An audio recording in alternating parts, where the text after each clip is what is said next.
આપ સર્વોને હેતપૂર્વક જય શ્રી સ્વામિનારાયણ। આજની સત્સંગ કથા વાર્તા નિજ મંદિર સાવરકુંડલા પવિત્ર ધનુર્માસ વિશેષ। આજની સત્સંગ કથા વાર્તામાં આપણે ચરિત્ર કથા અંતર્ગત દંઢાવ્ય પ્રદેશ ઉત્તર ગુજરાતની પ્રસંગ વાર્તા સાંભળશું। એકવાર શ્રીજી મહારાજ કેટલાક સંતો ભક્તો સાથે ગામડાઓમાં વિચરણ કરતા દંઢાવ્ય પ્રદેશ ઉત્તર ગુજરાતના માણસા, વિજાપુર, વિસનગર વિસ્તારમાં એક ગામે પધાર્યા। શ્રીજી મહારાજ અને સંતો ભક્તોના આગમનના સમાચાર સાંભળીને સૌ હરિભક્તોએ હર્ષોલ્લાસ સાથે ધૂમધામથી ભાવભર્યું સ્વાગત સામયું કર્યું ને સૌ માટે યથાયોગ્ય ઉતારા પાણી અને રસોઈ થાળની વ્યવસ્થા થઈ। સંપ્રદાયની રીતિ પ્રમાણે રાત્રે ગામમાં સત્સંગ સભા થઈ। ધૂન, ભજન અને કથા વાર્તાના અંતે શ્રીજી મહારાજે પણ સૌ હરિભક્ત ભાઈઓ ઉપર ખૂબ રાજીપો દર્શાવ્યો।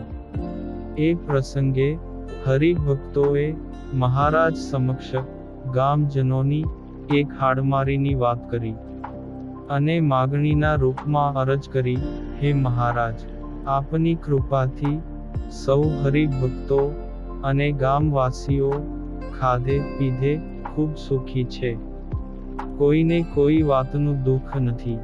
સૌ હળી મળીને રહે છે અને ભજન ભક્તિ કરે છે। પણ ગામને એક વાતનું દુઃખ છે। એ દુઃખની મુક્તિનો અમને કનિક રસ્તો બતાવો। તે કઈ વાતનું દુઃખ છે વળી? આમ શ્રીજી મહારાજે પૂછ્યું। તેના જવાબમાં મહારાજને જાણવા મળ્યું કે આ ગામમાં કોઈ વૈદ્ય નથી। એટલે ગામમાં નાની મોટી બીમારીના પ્રસંગે વૈદ્યકીય સુવિધાના અભાવે ગામના લોકોને ખૂબ તકલીફ પડે છે અને ઘણીવાર તો સમયસર ને યોગ્ય સારવાર ને અભાવે દર્દીના મરણના પ્રસંગો પણ બને છે। તે સૌ હરિભક્તો અને ગામજનોએ મહારાજને પ્રાર્થના કરી, હે મહારાજ, આપ તો કરુણા સાગર ભાંગ્યાના ભેરુ છો, તો દયા કરી ગામને કોઈ સારા વૈદ્યની સુવિધા મળે તેમ કરી આપો, જેથી ગામ લોકોને આ હાડમારીમાંથી છુટકારો મળે। પોતાના આશ્રિતો કોઈ વાતે પીડાય એ તો પ્રભુને કેમ પાલવે?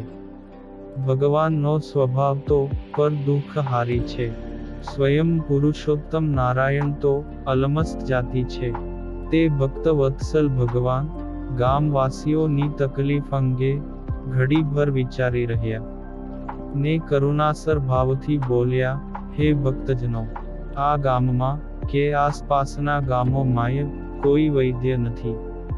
તે તકલીફ અમે સમજી શકીએ છીએ, પણ અમારે પ્રથમ તો એ જાણવું છે કે તમે સૌ ગામવાસી લોકો આ ગામના કયા કૂવાનું પાણી પીવાને વાપરવાના ઉપયોગમાં લ્યો છો, એ અમને કહો। અને ગામજનોએ પોતાના ગામના કૂવાની વાત કરી। તે મહારાજનો આવો સવાલ સાંભળી સૌ ગામવાસીઓ થોડીવાર તો અચંબામાં પડી ગયા અને મનમાં વિચારવા લાગ્યા કે આપણે વૈદ્યની સુવિધા કરી આપવા અરજ કરી ને મહારાજ તો કૂવાના પાણી પીવાને વાપરવાની વાત કરે, તે આ વાતનો શો મેળ? પછી મહારાજે વાત આગળ ધપાવતા કહ્યું કે આજે અમે તમારી માંગણી અને તકલીફની મુક્તિનો ઉપાય શોધી લીધો છે। તમે સૌ ગામવાસીઓ ગામના જે કૂવાનું પાણી ઉપયોગમાં લ્યો છો એ કૂવો જ આજથી તમારા ગામનો એક સારો વૈદ્ય। બીજો સારો વૈદ્ય તો ક્યાં ગોતવા જવો? આજથી જ જે કોઈ એ કૂવાનું પાણી પીશે કે વાપરશે એ ક્યારેય કોઈ પણ નાની મોટી બીમારીનો ભોગ નહીં બને। અને હાલમાં કોઈને કોઈ બીમારી હશે તો પણ હવે પછી આ કૂવાના પાણી પીવાથી કાયમને માટે એમની બીમારી સમૂળગી જતી રહેશે. બસ આજથી જ એ કૂવો તમારો વૈદ્ય.